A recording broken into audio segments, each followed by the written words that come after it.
You think I care? Yeah. I don't care anymore. Quit hitting me. I've lost my mind. Quit hitting me. Give a You don't need to give a. That's cool. I got video proof of you doing this. You're crazy, bro. You're crazy.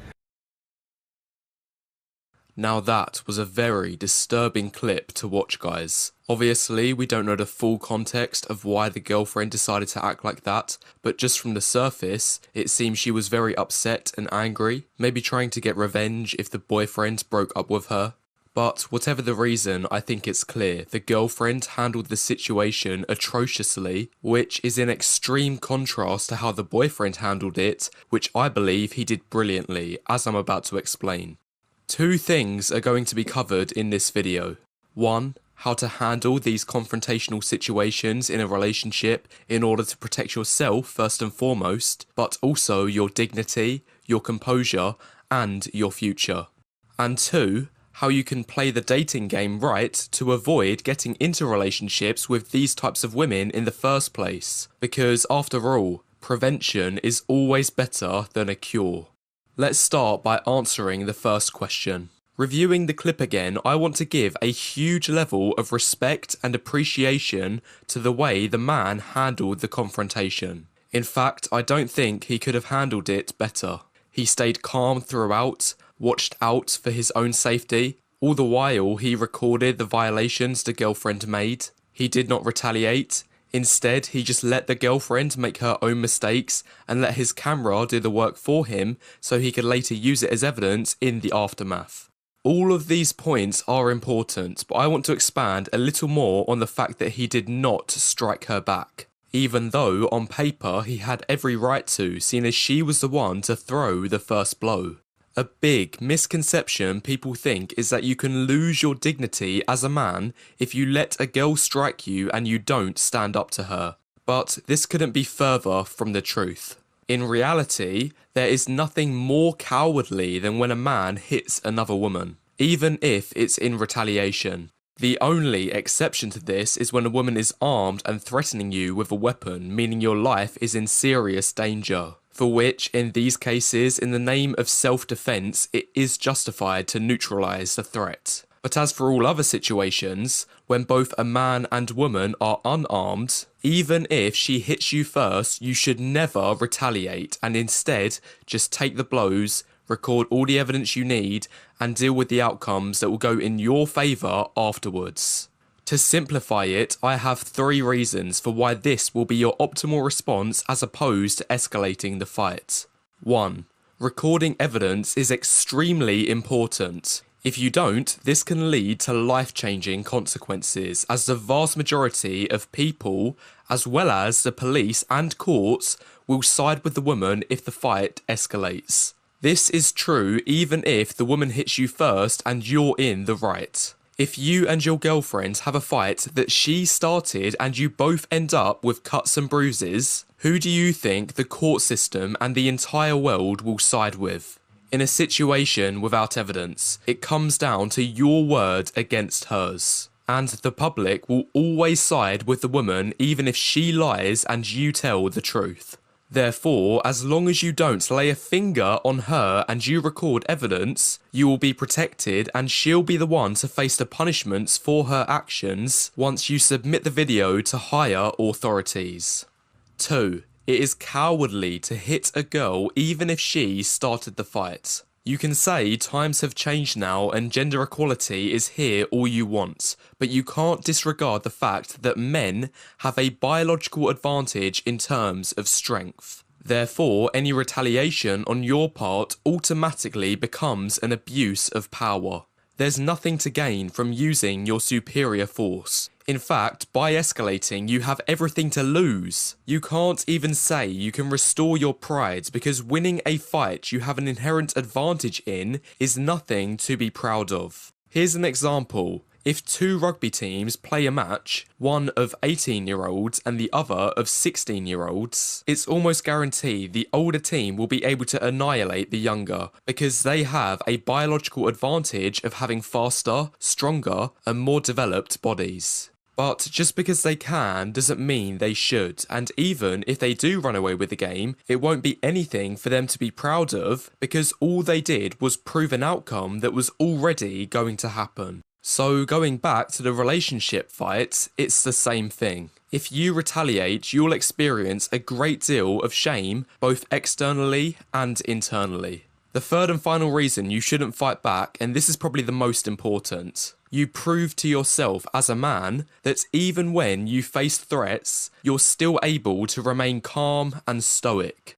I believe a crucial part of the character that makes up emotionally strong men is the ability to maintain composure even when facing aggravation. Meanwhile, emotionally weak men let their feelings take over their actions in the heat of the moment, which can so often end up in them having to pay for the consequences of those actions after. Imagine a world-class boxer, say Alexander Usyk. Imagine he's in a bar and then out of nowhere some random man starts provoking him and tries to start a fight. It's undeniable Usyk could easily put the man in his place and end the fight in one singular blow. There's no question about that. But what would he prove by doing this? If he retaliated, it'd actually make him look worse, as there's no achievement in winning fights you can obviously win. Therefore, the best response would be for him to just walk away and let the crazy man make a clown of himself as other people watch, wondering why he's trying to start a fight he's guaranteed to lose. Usyk wouldn't lose any dignity by walking away because everyone knows what the outcome would be if things did escalate. So going back to the relationship fight, it is the same situation. By not retaliating, you prove you've got the higher ground and show resorting to violence when things get heated is a sign of emotional weakness. Anyway, that's it for the first question. Now moving on to the second of how to avoid relationships like these in the first place. But before this, if you've enjoyed the content up to this point, make sure you press the like button and leave any thoughts you have in the comments below so far, as it helps the YouTube algorithm. Carrying on with avoiding relationships like these. What can you do dating-wise to minimize the chance you will end up in a toxic relationship to pretty much zero? Well, the solution may sound simple, but it's often the simple things that are the most helpful. The answer is identifying red flags. The earlier and more convincingly you can identify red flags and cut off women who display them, the safer you'll be in your future relationships. Unfortunately though, this is easier said than done. So what are common red flags that aren't obvious? One of my favourites is when a woman herself says she's crazy. Guys, trust me, if a woman says she's crazy or not right in the head, or even that she's just not suited/ready for a relationship, if a woman says any of these, trust me when I say you should believe every word she says. Don't dare think about giving her the benefit of the doubt or assume she's joking. Just take her word for it at face value and you'll have saved yourself from a lot of potential problems down the line. A few other red alarm bells are if she says she's looking for an open relationship or even just on the fence of the idea. She gets bored very quickly. She finds it difficult to commit to just one guy. And the last one, which is a little more subtle, is if you've already been dating for a while and she asks for a relationship break completely out of the blue.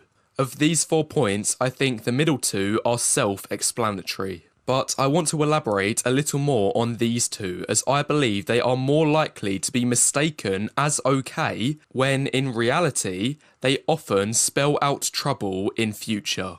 We'll start with this first one, because I've heard from some guys who are looking for the same thing, believing it may actually be good.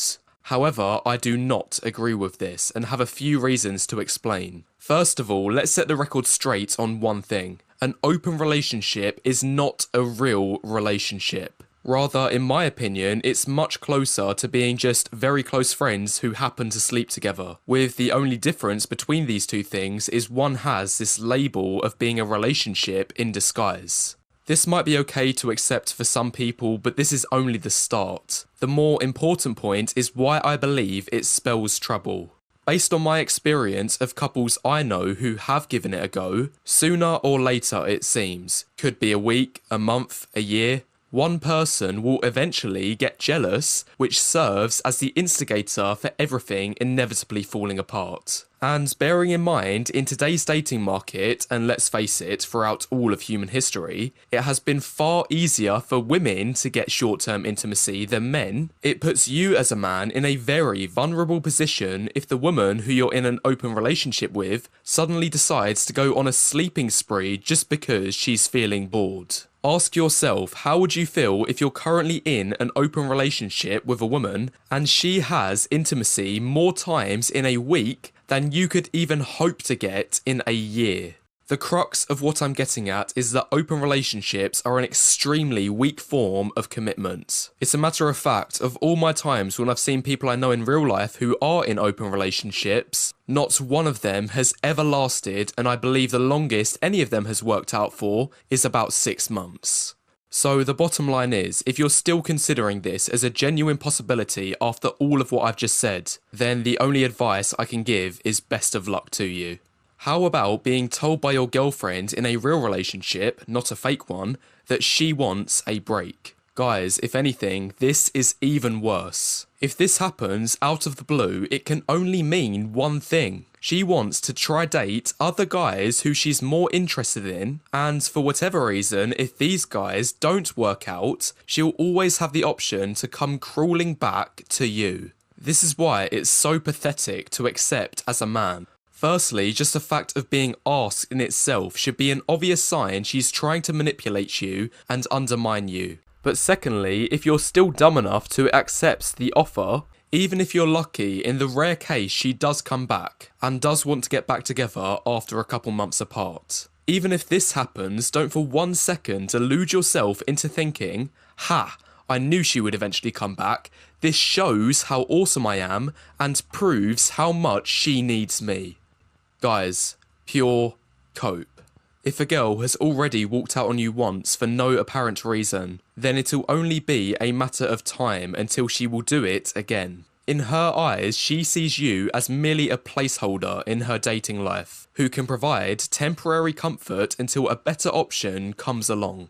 Therefore, any man who tolerates this is only allowing himself to be disrespected, and in fact, on a deeper level, it also shows he doesn't really respect himself. In contrast, Chads are never told to wait or ask for breaks from their relationships. And actually, it's not uncommon for these guys to have women waiting on them. Therefore, if you're a guy who's been asked to take a break, the ideal response will be to just walk away, cut losses, and move on to the next things in your life. The very fact she's asked to take a break should give you every signal you need to put as much distance between yourself and her as possible. Anyway, hopefully you have a better understanding of what is and isn't acceptable in a relationship. If you've enjoyed this video, make sure you press the like button and leave any thoughts you have in the comments below, as it helps the YouTube algorithm.